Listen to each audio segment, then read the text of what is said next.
దేవుని నామమునకు మహిమ కలుగునుగాక. ప్రభునందు ప్రియమైన దేవుని బిడ్డలారా, అందరికీ ప్రభు అయిన యేసుక్రీస్తు నామంలో శుభవందనాలండి. చిన్న ప్రార్థన చేసుకుందాం. మహాపరిశుద్ధుడు, మహోన్నతుడు, మహాగణుడు అయిన పరలోకమందున్న మా తండ్రి, మీ ఘనమైన నామమునకు, శ్రేష్టమైన నామమునకు లెక్కింపలేని స్తుతులు స్తోత్రములు చెల్లించుకుంటున్నాం. ప్రభువా, గడిచిన దినమంతా కూడా మీ కృపలో మమ్మల్ని భద్రపరిచి మరి ఒక రోజు అనుగ్రహించారు. మీకు స్తోత్రాలు. ఈ సమయంలో వాక్యము ధ్యానిస్తుండగా మాతో మీరు మాట్లాడి బలపరిచి కృప చూపించమని, నీ సన్నిధి తోడు మాకు దయచేయమని యేసుక్రీస్తు వారి నామం నీ ప్రార్థనడి వేడుకొనుచున్నాము తండ్రి, ఆమెన్. 128వ కీర్తన మొదటి వచనం ధ్యానించుకుందాం. యెహోవా యందు భయభక్తులు కలిగి ఆయన త్రోవల యందు నడుచువారందరూ ధన్యులు. పిల్లల బైబిల్లో ధన్యులు లేదా ధన్యత అనే మాట ఎక్కడ వచ్చినా అది ఇంగ్లీష్ బైబిల్లో దాని అర్థం చూస్తే బ్లెస్డ్ అని ఉంటుంది. అంటే ఆశీర్వాదము, దైవ ఆశీర్వాదాన్ని మనం పొందుకుంటాం.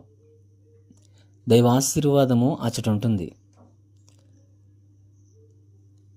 అంతేకాదు పిల్లరా, మత్తయి సువార్తలో ధన్యతల్లో కూడా మనం చూస్తాం. ప్రతి ధన్యతల్లో కూడా చివరిలో ధన్యులు అని రాయబడుతుంది ప్రతి మాటలో కూడా. అంటే దైవ ఆశీర్వాదము అక్కడ ఉంటుంది.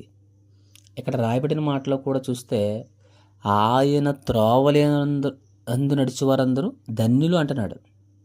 యెహోవా యందు భయభక్తులు కలిగి ఆయన త్రోవల యందు నడిచేవారందరూ ధన్యులు, ఆశీర్వదించబడతారు. ఆయన త్రోవలో నడిచేవారందరూ కూడా దేవుని యందు భయము భక్తి కలిగి జీవిస్తూ ఆయన త్రోవలలో నడిచేవారందరూ కూడా ధన్యులు అని వాక్యంలో రాయబడింది పిల్లరా.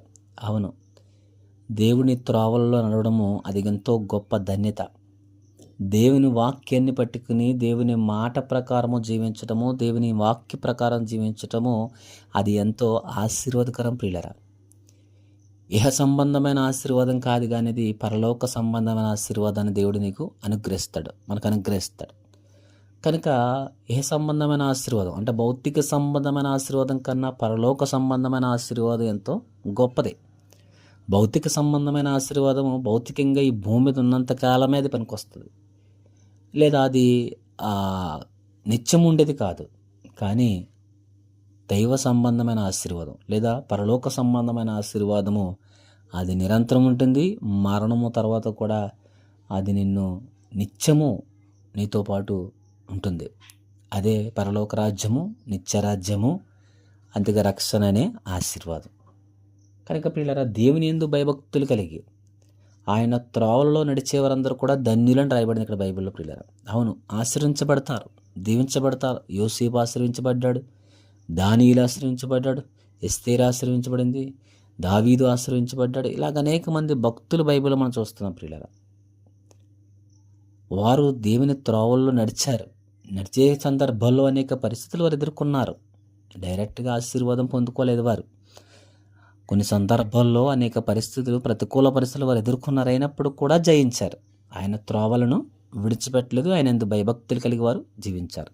పిల్లల దేవుని బిడ్డలుగా దేవుని యందు భయభక్తులు కలిగి ఆయన త్రోవలో నడిచినప్పుడు దేవుడు మనల్ని ఆశీర్వదిస్తాడు, దీవిస్తాడు, బలపరుస్తాడు, స్వస్థపరుస్తాడు, బలాభివృద్ధి కలగజేస్తాడు.